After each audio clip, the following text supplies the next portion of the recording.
Okay, well, we're going to jump right into Judges 14 because we're sort of continuing on in a narrative regarding the life of Samson. Something like 15% of the book of Judges is about this one judge, Samson. And we have the opportunity, after talking about Samson's parents last week, to start looking into Samson's life. Now, just to recap very quickly, we looked at Samson's parents and we saw that they were godly. They were obedient to the Lord as far as we could tell, and they're blessed with a son despite Samson's mother being barren in the womb. We find that God is going to graciously give them a son, but there are strings attached in the sense that this son is going to be God's chosen deliverer. He's going to be a judge, of course we're in the book of Judges, that is going to rescue Israel from the hand of the Philistines. And we said last week that, made the point that Samson's parents, they seemed to do everything right, and yet the result was not guaranteed. Now, I should have mentioned also last week that you can do everything wrong as a person or a parent, and things turn out okay. Just look at me. Or maybe you'd say, no, it didn't turn out okay. But, some people will think, I set up my kid for success and he became an addict. Whereas another parent will say, I did nothing right. I wasn't even a believer or screwed everything up. But my kid is, a pastor or a missionary or something. All you can do is be faithful, and all you can do is trust that the Lord will accomplish his purpose. And we're going to see that today. We're going to see that very much so in the life of Samson, who is supposed to be this set-apart man for God's purpose, and yet he will do everything, almost everything the opposite, the way he should. But God is so sovereign that he can even take someone who's so defiant and willful and accomplish exactly his purpose through him. Now we're going to kind of read and talk at the same time through this, and so turn again in your Bibles to Judges 14, and we'll address the first few verses. Samson went down to Timnah, and at Timnah he saw one of the daughters of the Philistines. Then he came up and told his father and mother, I saw one of the daughters of the Philistines at Timnah. Now get her for me as my wife. But his father and mother said to him, is there not a woman among the daughters of your relatives or among all our people that you must go to take a wife from the uncircumcised Philistines? But Samson said to his father, get her for me, for she is right in my eyes. His father and mother did not know that it was from Yahweh, for he was seeking an opportunity against the Philistines. At that time, the Philistines ruled over Israel. Now, Samson, his name means sunny or sun-like, as in, the heavenly body, the sun. Not much is said about his childhood. You kind of go straight from his birth and to him being blessed, straight to him being an adult that is of marriageable age. And what we can presume, I think, rightly, is that his parents did what the angel of Yahweh told them to do, which is to raise him up under this Nazirite vow. Don't let him touch anything dead. Don't cut his hair, don't let him have any fruit of the vineyard or strong drink. And so we can assume that he did all of those things, or at least the parents made sure, as far as they could, that he did all of those things. And God seems to be blessing him. God seems to be with him, and the Spirit of Yahweh, in the last verse of chapter 13, the Spirit of Yahweh began to stir in him. And yet, right after saying the Spirit stirring in him, the first thing that we see about Samson is that he's not a very good guy. Timnah and Zorah are only about 4 miles away. If you look on the back of your handout, you can see a map there. And Timnah was thoroughly Philistine dominated. They actually have found archaeological discoveries that show there was a thriving Philistine city at the time that we're talking about here. And of course, this is all supposed to be the promised land for the Israelites. So the fact that they are there, that they're living pretty peacefully and thriving, shows you how weak the Israelites were in the land.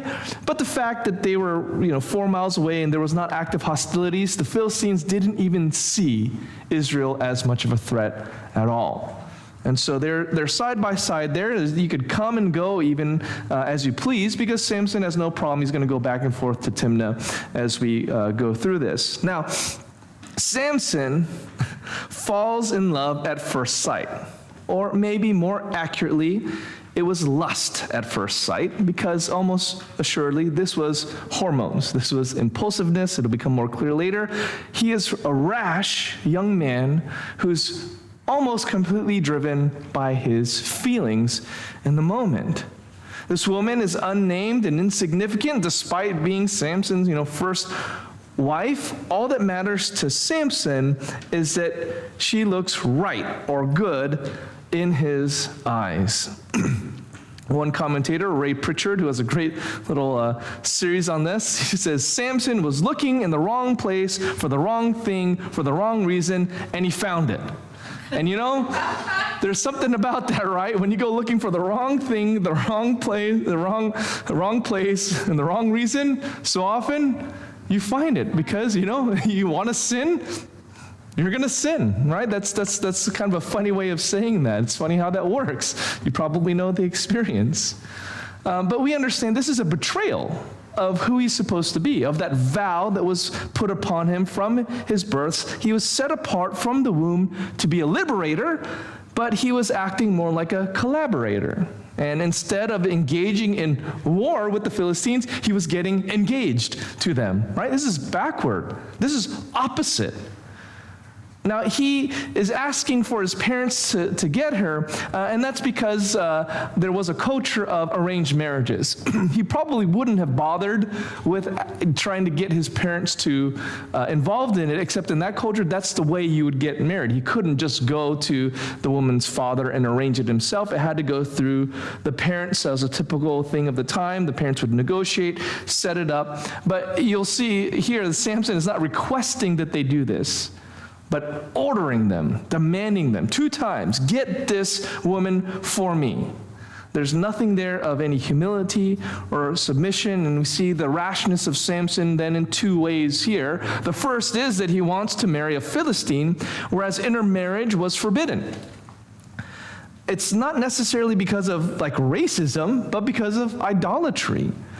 Frequently in the Old Testament, especially, God compares Israel to an unfaithful wife who keeps falling for the pagan nations around her. And so Israel was effectively choosing the gods of these other nations over Yahweh. So you have simultaneously adultery and idolatry whenever Israel would do this. Israel as a whole nation go after, say the Philistines or the Canaanites or the Egyptians and would end up worshiping their gods. So they're like an unfaithful woman in God's eyes. So idolatry and adultery at the same time. But it's not just figurative language, because literally what would happen is that the Israelites, the individual, men and women, they would actively take for themselves foreign women and foreign men, typically more often the case a man taking a foreign wife who worshiped other gods, and what that would cause him to do is compromise. Because he wants peace in the house, he accommodates those idols, and the most notable person who did this was Solomon. Wise Solomon had 1,000 wives and concubines. And you have to understand, a lot of those were political. A lot of those were for stature, right? It shows how powerful he was to have all of these wives and concubines. But he ends up building a ton of altars for all the different gods of all the different women that he had married. So often the case that an individual Israelite would commit adultery, unfaithfulness in their heart by choosing these non-Israelite women to marry, but that also reflected as a whole them rejecting God, choosing another God for themselves. And secondly, we also have, of course, the sin and his rashness of defying his parents. They were right. He should have sought a woman. They're being pretty kind here, but he should have sought another Israelite woman to marry, not a Philistine, not a people from the people that were oppressing them. And again, we pointed this out last week. You see father and mother. They're on the same page here. Samson's mom and dad, they're godly man and woman. They are right in their assessment. They want to obey the Lord. They don't want to see Samson obey the Lord. They offer resistance to Samson's plan. It's not a good idea. But Samson, showing his rashness and impulsiveness, he resists them rather than submit not only to God's command, but to his own parents, defying, of course, the fifth commandment, to honor your father and your mother. So for a man who was supposedly God's chosen deliverer, he sure did not seem to act like it, did he? And the text doesn't mention anything about it, but I think it would be natural to think that Samson's father and mother, they were confused why this was turning out this way. Like, what did we do wrong here? We did everything God commanded, and we're sure we heard him when he said this is going to be a special deliverer son. We've done everything right, but now, why is he doing this? Why is he going after a Philistine woman, contrary to reason, contrary to the commands of God, contrary to parents? Well, Samson is supposed to be a judge. Now, all judges operate under an authority, right? The judges in this country, they are operating under the authority of the Constitution. They're supposed to, right? That's their authority. That's what's above them. They are simply executing the judgment and justice of this higher body document, whatever it is. Well, who is Samson's authority? It's not God. It's not his parents. Who is it? It's himself. Right? He is his own highest authority. Because what does he say 2 times here? She is right in whose eyes? His eyes. My eyes. Or he says it one time there. He's going to say it again and again. Well, in Judges 17:6, this refrain, you hear this a couple times till the end. In those days, there was no king in Israel. Everyone did what was right in his own eyes. Same phrase. Is that a good thing or a bad thing when we do what's right in our own eyes? Is that saying that positively or negatively? Negatively. That it's chaos and anarchy. Deuteronomy 6:18 says, you shall do what is right and good in the eyes of God, not yourself.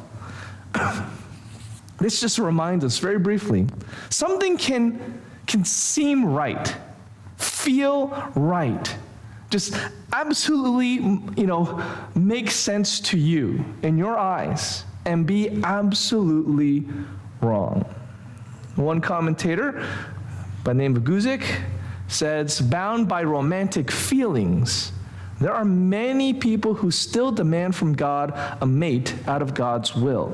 It's a very specific kind of application that, I can vouch for it. What I see here in Samson, what Guzik is commenting on, is I have seen so many people justify their sin because, I know this person loves me, I love them, it must not be wrong, it feels right, I know it's wrong to, live together, I know it's wrong to have premarital sex, I know it's wrong to date an unbeliever, but, I feel like, this seems like, I know it's right, it's good, it's okay, God's okay with it, God and I have a special deal within. And it's amazing how these, romantic, let's be honest, lustful feelings can quickly make a pagan out of a seemingly sincere Christian. I've seen it happen. I've heard the excuses many times. The antidote to this rashness and impulsiveness is then to question ourselves. If we can make ourselves right, or something can seem right in our own eyes but be totally wrong, we need to be suspicious of ourselves most of all. Proverbs 16:25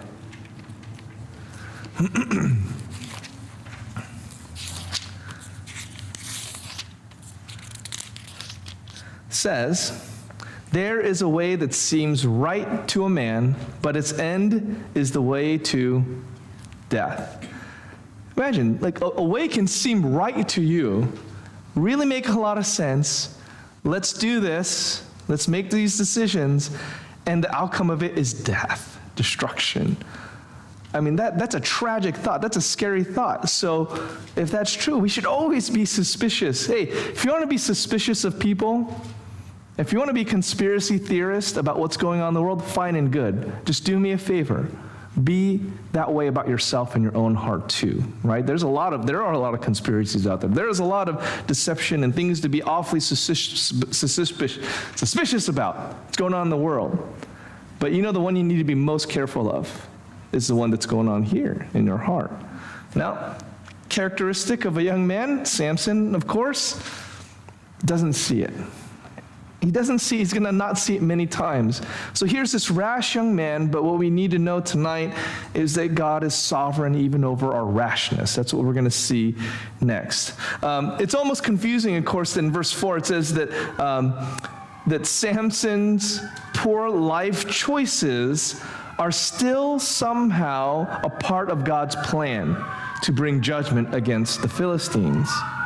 And maybe Samson's parents, the reason they start to go along with this is that maybe they kind of understood, God is doing something here and allowing Samson's stubborn heart and unwillingness to change course, cause him to marry the Philistine woman. Perhaps they were sensitive enough spiritually to see, God is going to use this somehow. We're not necessarily saying this is okay, but let's see what the Lord will do. I don't know that they were exactly approving of it, but they go down to Timnah with Samson. And it's interesting, it says they came to the vineyards of Timnah. Now, it's interesting because Samson, again, according to his Nazirite vow, he's not supposed to have anything, any fruit of the vine, like any grape product, not even grape juice, but certainly not wine and certainly not like alcoholic drinks. So why is he coming to a vineyard? And you just think, this is the kind of guy that just tempts himself all the time. Just get as close to the line as possible, and we'll see that he will go over it.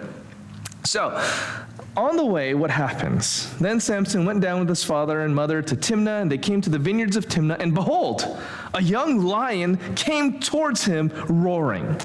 Then the Spirit of Yahweh rushed upon him, and although he had nothing in his hand, he tore the lion in pieces as one tears a young goat.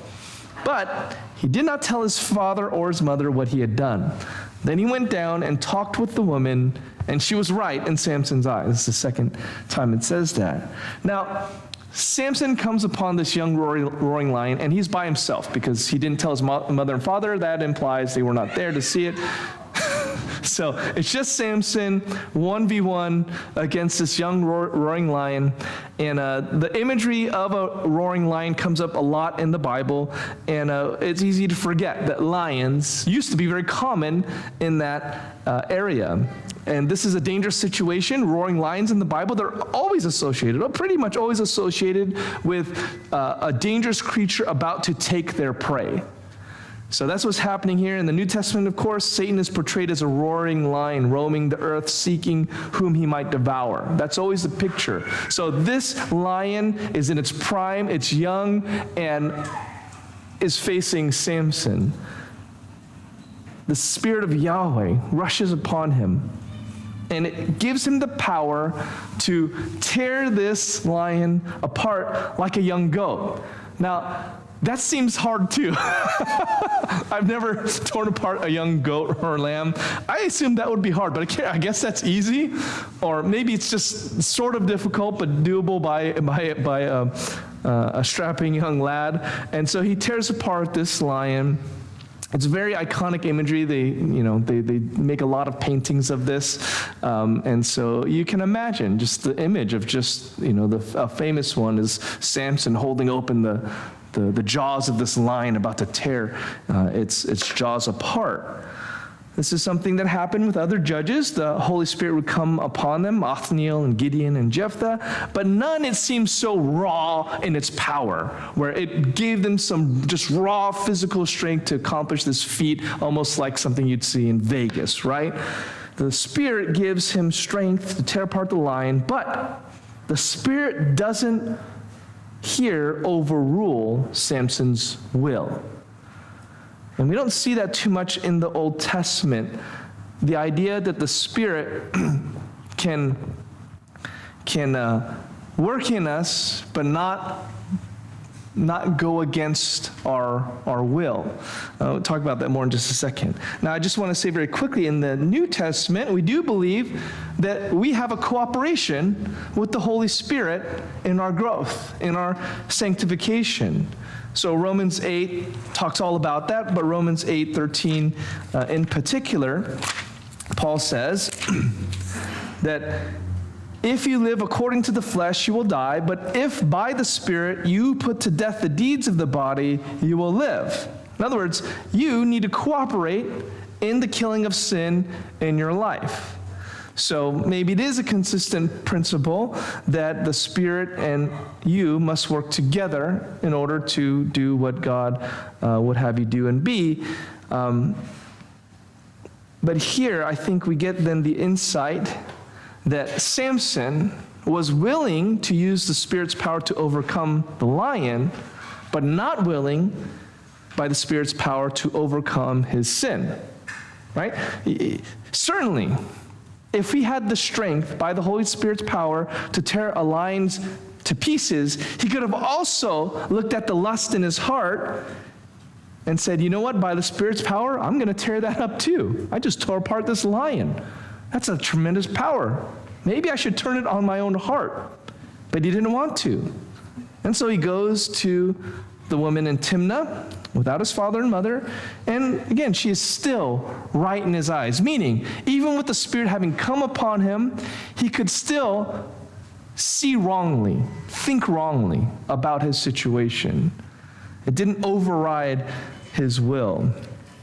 Why didn't he tell his parents? It says that, and it's not the first time we're going to see that he doesn't tell his parents something. Well, it might be because he had touched a dead body, and he's not supposed to. Of course, you can't tear a lion to pieces without touching it, and the lion can't be torn in pieces without being dead. So, again, contrary to the Nazirite vow, he touched this dead carcass, so he didn't tell his parents about it. I can guarantee you, if I ever tore a lion into pieces with my bare hands, everybody would know it. Everybody would know it. Yeah. I would not stop talking about it, So for an otherwise very selfish, brash young man then to kind of keep that to himself, it's just like, the reason he did it is almost certainly because it was not a good thing. It's something he's ashamed of. I can't let mom and dad know I'm a Nazirite. So that's what we assume about it, because you can't imagine a person like him not telling everybody within earshot about this. Now, he takes another trip after some days. Reading on in verse 8, after some days he returned to take her. So he had gone to Timnah, he went back to Zorah, and he was coming back to Timnah, and he turned aside to see the carcass of the lion, and behold, there was a swarm of bees in the body of the lion and honey. He scraped it out into his hands and went on eating as he went. And he came to his father and mother and gave some to them, and they ate. But he did not tell them that he had scraped the honey from the carcass of the lion. The second time, he hasn't told his parents something. Again, probably related to the fact that he wasn't supposed to touch. Now he's done it a second time. Touch the body of this dead lion. He's not supposed to touch any bodies. Why? Why can a Nazirite not touch dead bodies as part of his vow? Well, actually, according to Numbers 19:11, any Jew who touched a dead body would be unclean for 7 days, and they would have to purify themselves within 7 days. Now, obviously, you're going to touch a dead body when you're doing burials or someone close to you dies, so it's not that they couldn't touch a dead body, it's just that it's something that made you unclean, and so you'd have to go and cleanse yourself. But priests actually were forbidden not to touch any dead bodies except for close relatives, and then they would have to purify themselves as well. But they were specifically told, well, you can't touch any dead bodies except only your close relatives. So any Jew could touch a dead body, make you unclean. Priests, no, only close relatives. Of course, you'd be unclean. You need to cleanse yourselves. But the Nazirites, or those under a Nazirite vow, like Samson, they couldn't touch any dead bodies. Why? Well, death is the consequence of sin. The reason death exists is because Adam and Eve, way back in the Garden of Eden, they disobeyed God. They introduced this consequence of sin, which is physical and spiritual death, but the physical death being this representation of the consequences of sin. Now, Nazirite is someone who's to be set apart for God. So he should not have even the taint of sin and death on him. So they had this absolute kind of prohibition to touch any kind of dead body, because death is because of sin. Now, you might be curious about this thing with the bees in a carcass. I guess that's something that can happen. Of course, a carcass in that kind of weather and heat would easily, dry out, and if bees are desperate enough, they can make a hive anywhere. But what's sort of interesting is in 1982, they discovered that this kind of stingless bee, the vulture bee, they actually do eat dead flesh. They actually prefer like fresh kills, and they can turn it into like, so they can turn it into like a food source for the little baby bees. And they, I don't think they turn it into a honey as well. I think they still use other processes to turn it into honey, but it's just, they're called vulture bees. You can look it up. But it's sort of an interesting phenomenon where they do hang around carcasses, and they're the only kind of carnivorous bee. Most of them are vegetarians. They fly the nectar and get the pollen and everything, turn that into honey. But these vulture bees, they can actually, you can study yourself, but very interesting. They can actually take the meat and turn it into something, nutrition for the little bees. I guess that's sort of sweet, but I think they also separately make honey. Now, I should have written this down, but you can look it up. Very fascinating. Thing is, they're only known to be in South America. So, well, this is also, thousands of years ago, so maybe they did used to be there and they've migrated and all that sort of thing. I don't know. But there's a bee that does live off of carcasses. Maybe it's that, maybe it's just normal bees that have made their home there, but that's just an aside on the bees. It was interesting that I saw a news article about that this week. I wasn't looking for it. I just happened to see it and I thought, I mentioned it to you guys. Not super significant. Anyway, so Samson again touches the lion again, the dead lion again, and he brings the honey to his parents, doesn't tell them where it came from, and essentially spreads the uncleanness to his parents now. It's just really, it's a statement that reflects how little he cares really about them. They've been faithful to him. He has no reason to put them in any kind of trouble or give them any kind of grief, but he's willing to sin against them for what he wants and what he wants to do. It's just part of his impulsiveness, his shamefulness, his rashness. Now, Samson's father goes on to make arrangements for the wedding and the wedding feast. Verse 10, his father went down to the women, and Samson prepared a feast there, for so the young men used to do. As soon as the people, that's the Philistine people of Timnah, saw him, they brought 30 companions to be with him. And Samson said to them, "Let me now put a riddle to you. If you can tell me what it is within the 7 days of the feast and find it out, then I will give you 30 linen garments and 30 changes of clothes. But if you cannot tell me what it is, then you shall give me 30 linen garments and 30 changes of clothes." And they said to him, "Put your riddle, that we may hear it." And he said to them, "Out of the eater came something to eat. Out of the strong came something sweet." And in 3 days they could not solve the riddle. Now, very common or customary for the betrothed woman to stay with their parents and for the fiancé to make these trips back and forth to come and see her, and that accounts for Samson seeming to come and go from Timnah. The word for feast here, that they prepare a feast, that's often includes drinking. In fact, it's another way to translate it is a drinking party. And again, maybe this is an indication that Samson either was willing to kind of always get very close to the line as far as his Nazirite vow, or maybe he just had no problem having a drinking party when he's not supposed to. In those days, you would have a feast for 7 days prior to your wedding night, let's say. So a wedding wasn't a day, it was kind of a week-long celebration, but it wasn't consummated, it wasn't over and finalized until the 7th day, the last day of the wedding. So that's what we're talking about here with the feast, and it's a party. There's Philistine, these 30 companions, they're all Philistines, and they're there to celebrate their friends and relatives of the bride and her family. Maybe they liked Samson, maybe they didn't. You get the feeling maybe they didn't, because from their perspective, why is one of our own marrying one of these, Israelites? They're nothing, they're nobody. They're no significance. And as you might imagine, when you get a bunch of people together and partying, they have games and they converse. And it wouldn't have been unusual for there to be something like this, people sharing riddles and having a battle of wits.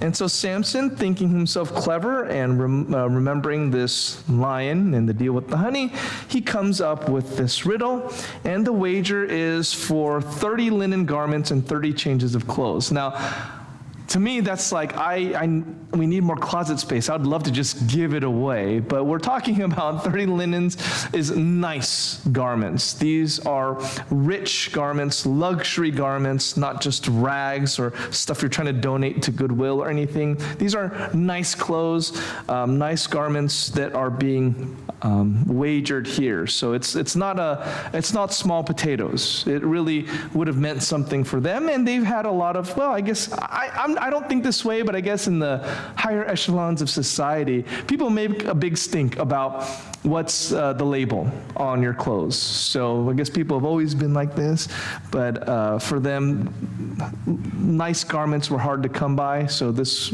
signified a certain amount of wealth. It wasn't nothing. Now, certainly, Samson had more to lose, right? Because they individually just needed to cough up one linen, one change of garments, but Samson would have had to cough up 30 of each. So this again just points to his rashness, his boasting, his kind of a lone wolf. He sees himself one amongst 30, and his mentality is, I'm better than all of you. I got something that you're never going to figure out. So he is a lone wolf, self-centered, all the things that we talked about love this morning, about what you should not be, that's him, right? He's all those things. And he makes this wager with them.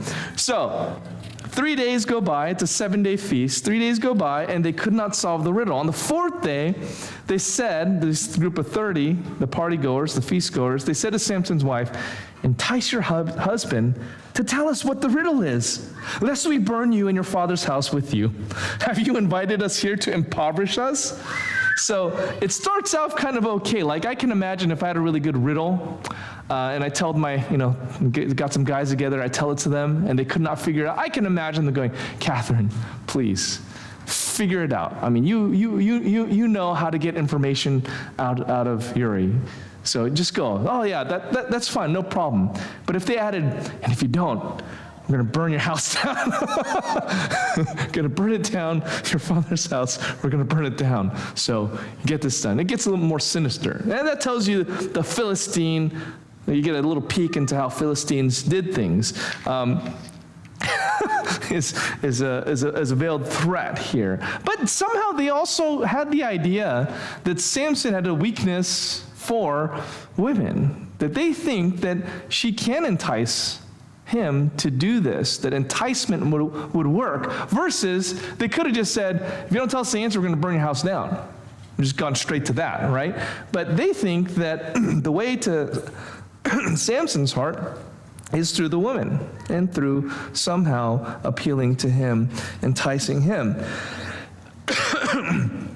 Now, what happens next? You're almost thankful this marriage is not going to work out, because it's absolutely toxic. I mean, if they came to me for premarital counseling and they described the situation and say, I think you need to hold off on the wedding because this doesn't sound good. What happens next? Verse 16. Samson's wife wept over him and said, you only hate me. You don't love me. You put a riddle to my people and you've not told me what it is. And he said to her, behold, I've not told my father nor my mother, and shall I tell you? She wept before him the 7 days that their feast lasted. And on the 7th day, he told her, because she pressed him hard. Then she told the riddle to her people. And see, this is a toxic relationship. First of all, she lets herself be threatened into action against her husband. I mean, that's you can almost feel for her because she's being threatened, right? But at the same time, shouldn't you be honest with your husband here and tell him, my relatives, quote unquote, my community, they're threatening to burn my house down, husband, if I don't get the answer to this. Why wasn't she honest about it? In other words, Instead, she does this passive-aggressive thing. You must hate me. You don't love me, and you won't. I'm supposed to be your wife. You won't even tell me the answer to this riddle. You don't. It's only one sentence there, but you've got to turn this on like a dripping faucet all day with the tears to understand what is really happening here. All day long, crying, nagging about it. The word pressed him hard. Or distressed him. It's a very strong term. It's psychological warfare. Like it's the psychological equivalent of laying siege against a city, right? So that's what she did. Is she laid siege against Samson, mentally. So it's an assault on Samson. She'd rather assault or do this violence, mentally, psychologically on Samson, then reveal that violence has been threatened on her, right? So rather than, I've been threatened with physical violence, rather than telling her husband, she turns that into psychological warfare against Samson. It's very, again, like kind of a toxic, relationship there. There's no trust. There's no openness. If she's afraid, he doesn't know. She's spinning it on him, like there's a problem with you. You don't love me. You hate me. Well, what does that have to do with it? You're being threatened over this silly riddle. You tell Samson, right? Tell your husband or call something else. But to kind of turn it and twist it against him is weird. At the same time, she's probably right to question Samson's affection for her. Right? Like, we know that it's all been really a lust thing, not any kind of principled thing. She's probably right to question Samson's affection for her. And he is the kind of person that's so petty that he won't even tell his wife the answer to this riddle. And he's even bragging that he doesn't honor or respect his parents enough to tell them what happened, where he got that honey from. So he's got no respect for his parents. He doesn't seem to have any respect for his wife. But he does finally relent. Why does he finally give in? This stubborn, brash young man who could have just kept stringing this along. And a lot of commentators make the note, because this was the seventh day of the feast, and it would have ended, it's supposed to end with the consummation of their marriage. The way things were going, it didn't sound like it'd be a very fun night, let's say. It sounded like it was going to be a pretty miserable night. So a lot of commentators say he probably just gave in because he wanted to sleep with her. He wanted to be with her that night, so he just gave in, again, probably for his own selfish lust, not for any principle, not for any love that he had for her. It was just, well, I'm not going to be able to go to bed with my wife unless I give in on this, huh? So he finally tells her the answer, that it was the honey and the lion. And again, there's a lot of things wrong with this relationship. But it all begins and ends really with Samson, because there's no reason even to be in this situation if it wasn't for him. So we'll get there in just a second. So, verse 18, the men of the city said to him on the seventh day, before the sun went down, what is sweeter than honey? What is stronger than a lion? So they have the answer. They answer it kind of in a poetic way as well. And he said to them, if you had not plowed with my heifer, you would not have found out my riddle. Now, commentator says the Hebrew is as disparaging to this woman as is the English. It's not a good thing to call a woman a cow. Yeah. And calling her a heifer, the quote goes on, he was ridiculing her for her untamed and stubborn spirit. And his statement also accuses the Philistines of cheating on determination of the riddle's meaning. Warren Wiersbe also comments that the proverb, if you had not plowed with my heifer, the proverb simply means you couldn't have done what you did if you hadn't broken the rules, because heifers weren't used for plowing. So since the guests had played foul, technically Samson could have refused to pay the price, but he generously agreed to keep his promise. In any case, he's not happy about the situation, even though he knew what the outcome was going to be. As soon as he told his wife, of course, she was going to tell, he should have known that she was going to tell her family members, but still it is technically cheating that they did not discover the answer rightly. I don't know if that ever caught on. There's a lot of little Bible phrases that catch on. I don't know if you had not plowed with my heifer, if that ever caught on in any time of church history, but it's kind of it's an insult, all right. So he is upset about this. And what's interesting is that the Spirit once again comes upon Samson. The Spirit of Yahweh rushed upon him, and he went down to Ashkelon and struck down 30 men of the town, took their spoil, and gave the garments to those who had told the riddle. In hot anger, he went back to his father's house, and Samson's wife was given to his companion, who had been his best man. Again, a Philistine guy, maybe not his actual friend. He seems to have no friends, but some other Philistine gentleman from the town. Now, once again, we see that he was empowered by the Spirit, but not controlled by the Spirit. Remember in Ephesians, it talks about don't be filled with wine, which leads to dissipation, but be filled by the Spirit. Here, somehow, it seems to be the case that he's empowered, in one sense, filled by the Spirit, but not controlled by the Spirit. And this is not a righteous anger to go to Ashkelon, which is about 23 miles away. It was not righteous anger that drove him there. The whole situation is his doing. None of it's necessary. From choosing a Philistine woman to be his wife, to coming up with this ridiculous riddle and choosing the stakes of it, to dragging things out with his wife and the answer. Just why are you doing any of this, Samson? All of it is just smacks of like a young man who has no self-control, no ability to think outside of his own hormones and feelings, just acts impulsively and rashly. This is, this is what we're dealing with. I mean, this would make sense for some, 17, 18-year-old kid that just, doesn't know any better. But Samson, you're supposed to be the guy. You're supposed to be the deliverer, the judge, the savior of the Israelites, and you're acting, frankly, like a child. When he goes down to Ashkelon, in fact, this is a declaration of war. This was God working. This is God working to use Samson as this promised deliverer.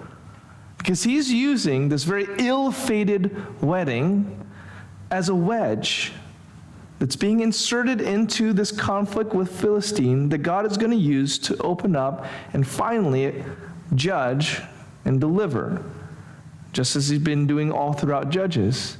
But what's unique about it is he's using a man who's doing almost everything he can to be the opposite of a man after God's own heart. He runs away from his wedding because it's clear that he does not return to his home or to his wife, to finish the wedding feast out. He goes back to his father's house in hot anger. Again, that's not righteous anger, but his own offense, his own selfish lashing out and not getting his way. And it's hard to say whether the woman's father is acting responsibly or irresponsibly in giving away Samson's bride to someone else, again, a fellow Philistine. Not sure if he was trying to make the best he could of the situation. It doesn't matter, because the consequences are going to be severe. This is not a good day to be a Philistine, because where this is going to be leading up is to the destruction of the Philistines. So God is not on the Philistine side. It doesn't matter what they do. It's a declaration of war, the beginning of war. Samson just doesn't know it yet. And he doesn't care. He doesn't care that he's accomplishing God's purpose. That's the irony here. He doesn't care that God is using him. He's not caring about any part of his mission or purpose. All he cares about is himself.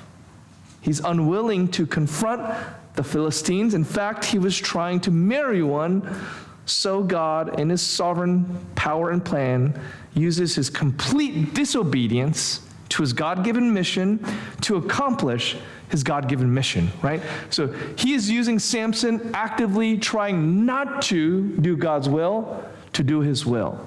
That's amazing. That's incredible. That is God's sovereignty. Nothing says God is sovereign like using someone who's doing the exact opposite of what he was told to do exactly what he was called to do.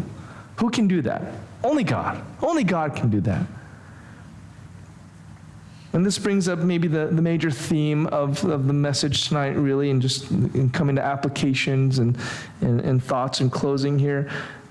God's sovereignty in our actions, and God's sovereignty over our actions. God isn't condoning sin when he uses our sin for his divine purpose.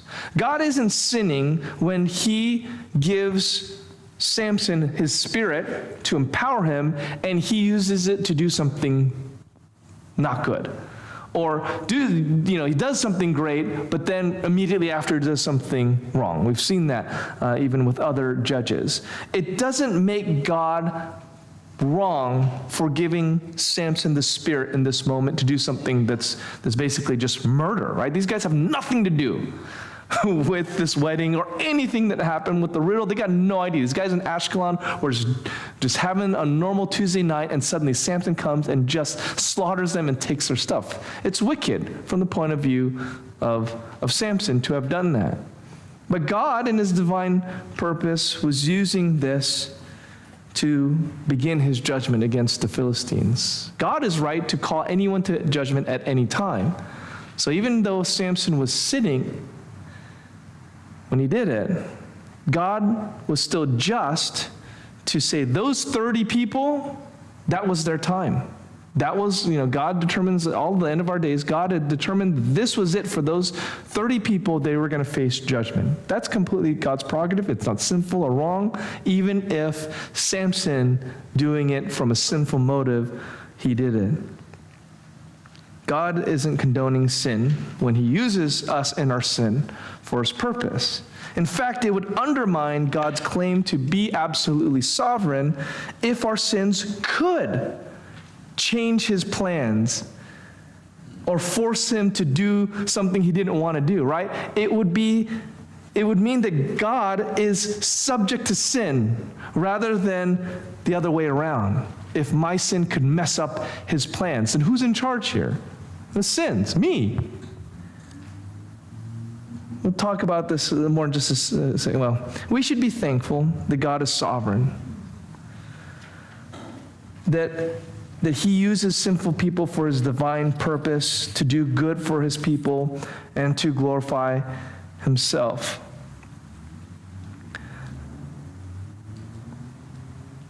Everything, another way to look at this is that everything evil that Samson did, because you might say, well, that seems unjust. It seems like Samson's getting away with doing this horrible, wicked thing, right? Like he gets no repercussions for going to Ashkelon. Nothing bad happens to it. God doesn't seem to do anything to judge him. No one can touch him.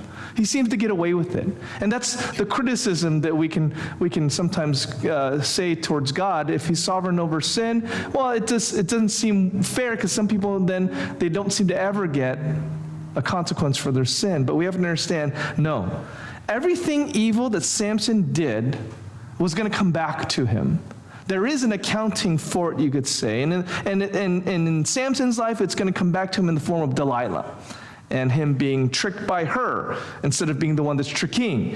That he's going to be shamefully imprisoned and tortured amongst the Philistines as a prisoner, instead of being the one who's inflicting punishment and judgment.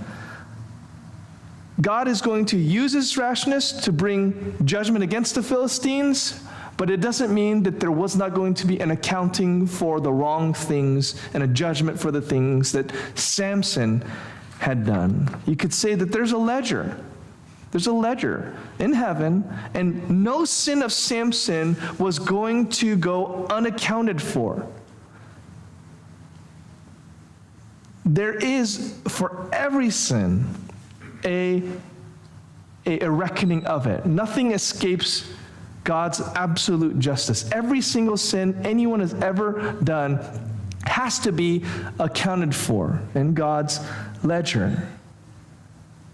But as Christians, what we believe is that while every sin must be taken into account and reckoned for, that those who put their faith in Jesus, we put our account, let's say, transfer the debt to Christ.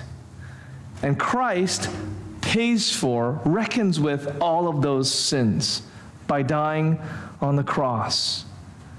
He is treated as if he racked up all those sins that must be punished, must be judged. He takes that and he nails it. Colossians says it's nailed to the cross. And they are accounted for. Every sin, there's no sin that escapes God's judgment. Every single one must be accounted for, of Samson's, of yours. If you're a Christian, Jesus takes it. He counts it as his debt. And what does Jesus give to us? His debt-free account. So that when God looks at us, he sees no record of sin. It's a clean slate. We must not think that just because God uses us, even in our sinfulness, which we should be thankful for, that we've gotten away with sin, or that God is saying, well, as long as something good happens from it, it's okay to sin. No. Just because you did a sin and it turned out okay, God used it for something, there has to be a reckoning for it. You shouldn't want to put Jesus on the cross again and again by constantly presuming upon God's grace. Every sin is going to be accounted for. None of our sin can thwart God's plan, but it is not God's plan for us to sin, even if he uses it. And the greatest reminder of that is that Jesus had to pay for every single sin of yours and mine. If you're not a Christian today, I hope you know good things have happened to you despite your sin. I hope you know that despite mistakes you've made, maybe you went out drinking late and you shouldn't have been driving and you had a near miss. Could have died, could have killed all the people in your car, could have killed another people in your car, and you were thankful that nothing bad happened to you. You know in your heart you shouldn't take that as, I should keep rolling the dice on that. I should keep trying to see if I can get away with it. Even you would, I think any even non-Christian would know that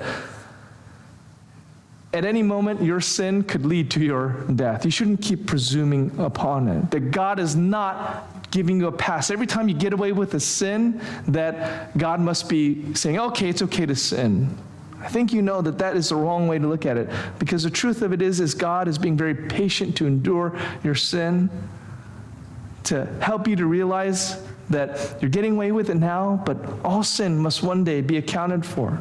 If you're not a Christian, if you have to face God with this list, this ledger of all the sins you've done, it will take an eternity of hell and judgment and damnation to pay it off. In fact, you can never pay off an infinite debt of sin against God. But what Christ has offered, what God has offered through Christ, is for all of those debts to be nailed to the cross. We know that that ultimately must have been the case for Samson, because in Hebrews 11, Samson is there in the hall of faith. It's obviously not because he lived some perfect life. It's mistake after mistake. There's very few noble things he did until the very end. But he is there in the hall of faith because ultimately he did make such, or have such a faith in God, that one day a true and perfect judge would come and take the penalty of every sin he ever did upon himself. That his sins were paid for, reckoned with, not by his own works, not because he said the right thing or made up for it later, killed all the Philistines, so now that makes us good, right? No, but only by faith in the Messiah, in God's promise to forgive his sin through this anointed one, could he have hope that his account could be cleared off, that all his sins could be taken care of. If you're not a Christian, I hope you believe that. I hope tonight you would consider that at the least. And if you have any questions, I'd love to talk to you about that. If you're a Christian tonight, be thankful. that Christ has done such a thing for you, that your sin does not thwart his plan. It's part of his plan, but may it not be the case that we would flaunt our disobedience, but rather that we would try to align ourselves with his purpose and plan for us. It goes so much better for ourselves and for everyone else.